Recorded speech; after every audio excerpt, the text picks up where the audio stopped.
ده راجل بطل بتاع فيلمنا، اما دي فبتكون سمران. وفيلمنا بيبدأ وبنلاقيه شاب طايش ومجنون وبيعمل اي حاجه بتخطر في باله، وبيحاول يسابق الطياره وهي بتجري من جنبه.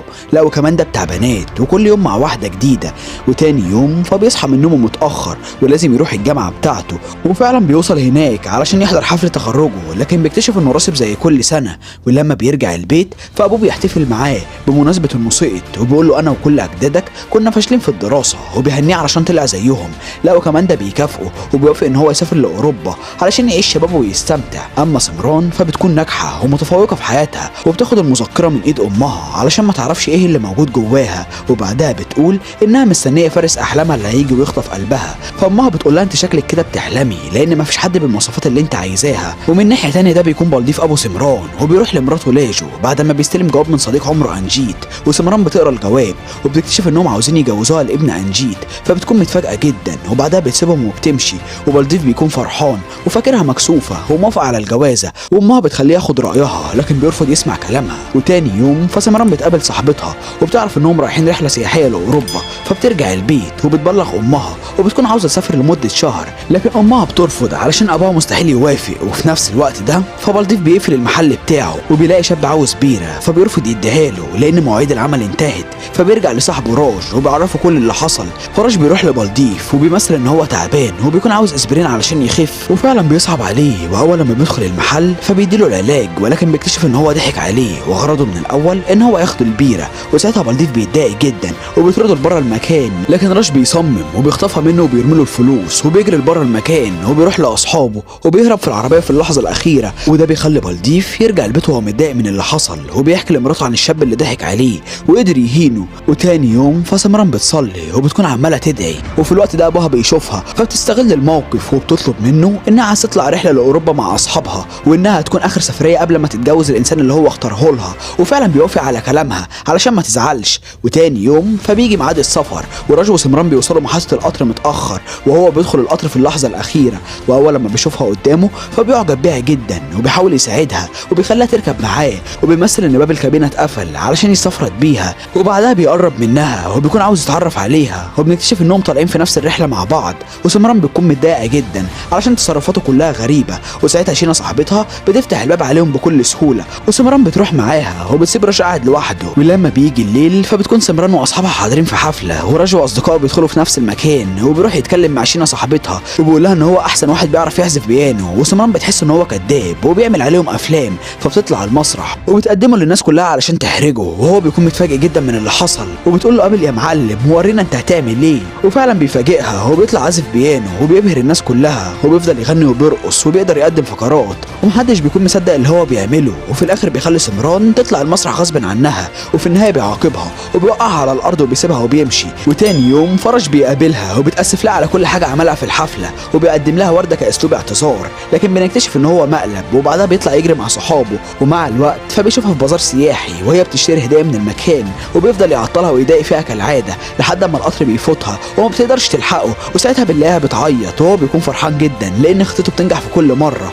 وبتطلب منه ان هو يبعد عنها ومش عاوزه تتعرف عليه تاني. ولما بتسيبه وبتمشي فراج بيقطع فستانها غصب عنه وما بيكونش عارف يصلح الموقف اللي هو عمله. ووقتها بتكون في الطريق والشرطه بتقف وبتسالها على جواز السفر، وللاسف ما بيطلعش معاها. وراج بالصدفه بيعدي بعربيته وبيشوفها قدامه فبيروح لها وبيقدم جواز السفر بتاعه، وبيمثل انها حبيبته وانها كانت تايهه منه. وساعتها بتفضل تزعق علشان بيفرض نفسه عليها، ولكن بتوافق في الاخر تركب معاه العربيه، وبتتاسف علشان زعقت له، وهو كالعاده بيحاول يعاكسها ودايما بيناديها باسم سنيوريتا. وبعدها بياخدها وبيوصلوا الفندق لحد ما بيجي ميعاد القطر الجديد، لكن بترفض تكون مع شاب هي ما تعرفوش، وبتروح تقعد في اسطبل الخيول لوحدها، وهو كالعاده بيفضل معاها وبيعرض عليها تشرب خمره وهي مش بتكون موافقه على كلامه. ولما بتكون سقعانه فتفكيرها بيوديها انها تشرب فعلا. وتاني يوم الصبح فبتلاقي نفسها في الاوضه وبتلاقي هدومها متغيره ومش بتكون فاكره اي حاجه. وراج بيتعامل معاها كانهم غلطوا مع بعض، وبيوريها كل القبلات اللي موجوده على صدره وهي بتصدم وبتكون عماله تعيط ومش بتكون قادره تصدق انها عملت حاجه زي كده. وساعتها بيقول لها انا مش انسان رخيص وعارف يعني ايه شرف بنت ومستحيل اذيكي. وهي من الفرحه بتحضنه وروحها بترجع من اول وجديد. وبعدها بتاخده وبتروح للكنيسه وبتفضل تصلي وبتدعي في سرها، وهو بيفضل يبص لها وبيكون معجب بيها جدا، فبيقرر يدعي ان الامنيه بتاعتها تتحقق. تتحقق وتكون سعيده على طول. وكالعاده بعدها بيتقابلوا وبيحكي لها ان هو يعرف بنات كتير لكن عمره ما جرب معنى الحب الحقيقي، وهي بتقول له انها مخطوبه لواحد وهتتجوز قريب وللاسف عمرها ما شافته قبل كده. وساعتها بيبان عليه الزعل لكن بيحاول يخليها تفك من اللي هي فيه.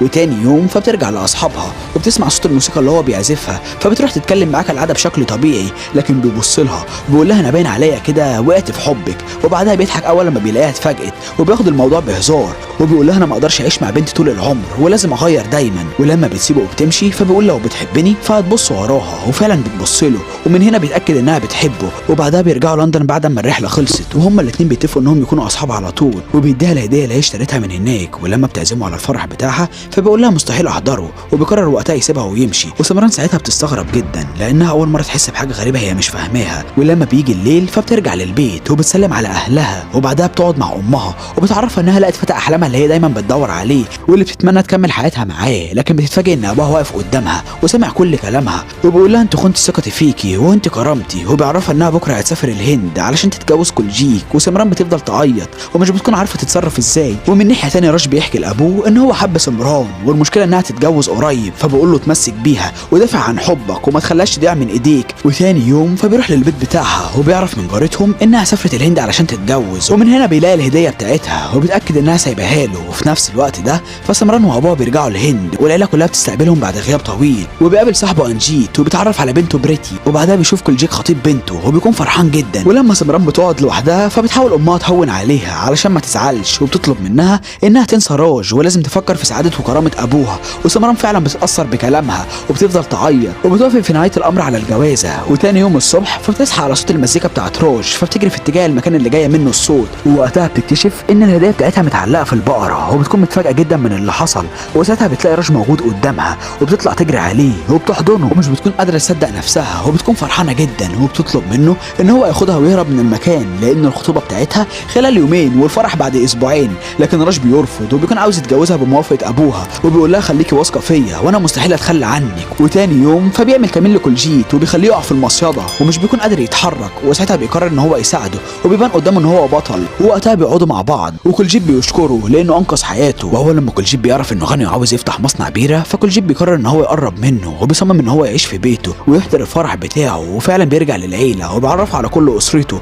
وهم كلهم بيرحبوا بيه. ولما بيجي الليل فبيقابل بالديف وبيكتشف ان هو الراجل اللي ضحك عليه في لندن وخد منه البيره. وبالديف بيحاول يفتكر هو شافه فين قبل كده. وبعدها كولجيت بياخده وبيخليه يتعرف على سمران وهما الاثنين بيمثلوا انهم ما يعرفوش بعض خالص. ومع الوقت فبيبدا يقرب من كل افراد العيله وبيساعدهم في كل حاجه هم عايزينها وبيتعامل معاهم كانه واحد منهم وبيفضل يرقص وبيغني، وعلى قد ما يقدر بيحاول يكسب حبهم واحترامهم ليه. وتاني يوم فبيقابل سمران وبتقول له انا بكره هتخطب ولازم يبطل الضحك والهزار اللي هو فيه ده ولازم يهتم بالمشكله اللي هم فيها دلوقتي. ولكن بيحاول يطمنها وبيوعدها ان مفيش حد هياخدها مني ومش هتكون لحد غيره مهما حصل. ولما بيجي ميعاد الخطوبه فكل العيله بتبارك لهم وسمران بتمثل انها اتعورت في ايديها علشان ما تلبسش الخاتم. وساعتها العيله كلها بيفضلوا يغنوا ويرقصوا وبيحتفلوا مع بعض. ومع الايام فبالديف بيفتكر راج وبيعرف ان هو الشاب اللي ضحك عليه في لندن وبيبدا يعامله بطريقه وحشه جدا. ومن ناحيه ثانيه ابو كولجيت ومراته بيطلبوا من راج ان هو يتجوز بنتهم بريتي، وراج بيكون متفاجئ جدا وبيقول لهم لازم ياخد موافقه ابوه وبيكون عاوز يهرب من الموقف. ولكن للاسف ابوه بيوصل الهند على اخر لحظه علشان يشوفه وبيقابل اجيت وبيتفق معاهم على ميعاد الخطوبه والفرح وبيكون فاكر ان هو ده ابو سمران. وراج اول لما بيشوفه قدامه بيكتشف اللي هو عمله فبيتضايق جدا لانه بوظ كل خطته. ووقتها بيعرفه الحقيقه وانه ازاي كان فاهم الموضوع غلط وبيخليه يقابل سمران وبيكون معجب جدا بيها وبيتمنى انها تكون من نصيب ابنه. ولما بيجي الليل فما بتدخل الاوضه بتاعتها وبتلاقيها موجوده مع راج وبتتفاجئ جدا من اللي هي شايفاه. وبعدها بتلم كل الذهب بتاعها وبتديه لبنتها وبتقول لها راج هو الشاب اللي انت حبيتيه في اوروبا، وبتطلب منهم انهم يهربوا ويبداوا حياتهم مع بعض. لكن راج بيرفض وبيطمنها ان مفيش حد هيتجوز سمران غيره وعمره ما هيقدر ياخدها الا بموافقه ابوها. وبعدها راج بيقابل بالديف وبيحاول يقرب منه وبيطلب منه ان هو يسامحه على واقعه البيره اللي حصلت في لندن. وبالديف بيقول له انا نسيت كل حاجه وكنت فاهمك غلط. ولما بالديف بيروح لامه فبيلاقيها تعبانه جدا علشان كده قدموا ميعاد الفرح وهيخليه تاني يوم. واول ما راج بيعرف فبيكون متضايق جدا من اللي حصل. ومن هنا ابوه بيقنعه انه ياخد سمران بسرعه ويهرب من المكان قبل ما يتم الزفاف. وساعتها بيقابل حبيبته سمران وبيكون مصمم على رايه ومستحيل يتجوزها من غير موافقه ابوها. وبعدها وبعدها سمران بتفضل تتفرج على صورتها مع راج وبتكون عماله تعيط، ووقتها بتقوم وبتمشي والصوره بتطير من مكانها، وللاسف ابوها بيلاقي الصوره وبيكتشف ان راج هو الشاب اللي بنته حبته في اوروبا. وتاني يوم الصبح فراج بيعرف ان بلديف عرف الحقيقه، وساعتها بيضربه بالقلم على وشه وبيقول له انت كذاب وضحكت علينا كلنا واستغليت ثقتنا فيك ومستحيل تتجوز بنتي. ووقتها سمران بتدافع عن حبيبها وبتقف جنبه. فراج بيقول لها ما كانش ينفع اهرب بيكي من غير موافقه ابوكي، وانا فعلا كدبت وانا شخص مخادع وانت تستاهلي حد احسن مني. وبيكون عمال يعيط وصعبان عليه نفسه لان حبيبته بتضيع من ايديه بكل سهوله، وساعتها بيمسكها وبيرجعها لابوها من تاني وبيطلب يسامحه وما كانش يقصد ان هو يجرحهم، وبيعتذر لكل العيله لانه استغلهم علشان يوصل لهدفه. وفي نهايه الامر حلمه ضاع. وبعدها بيروح لمحطه القطر وابوه بيساله فين سمران، فبقول له هترجع لي، ولسه بيكون عنده شويه امل انها تبقى من نصيبه. وفي الوقت ده كل جيب بياخد اصحابه وبيروح لراج وبيفضلوا يضربوا فيه وهو مش بيكون قادر يدافع عن نفسه او يقف قصادهم، وابوه بيتدخل في اخر لحظه وبيحاول يحميه، لكن كل جيب بيفضل يضربه وبيوقعه على الارض. فراج بيغضب جدا وبيمسك البندقيه بتاعته وبيكون عاوز ينقذ ابوه، وساعتها بيرمي البندقيه وبيفضل يضرب فيهم كلهم واحد ورا واحد ومحدش بيكون قادر عليه.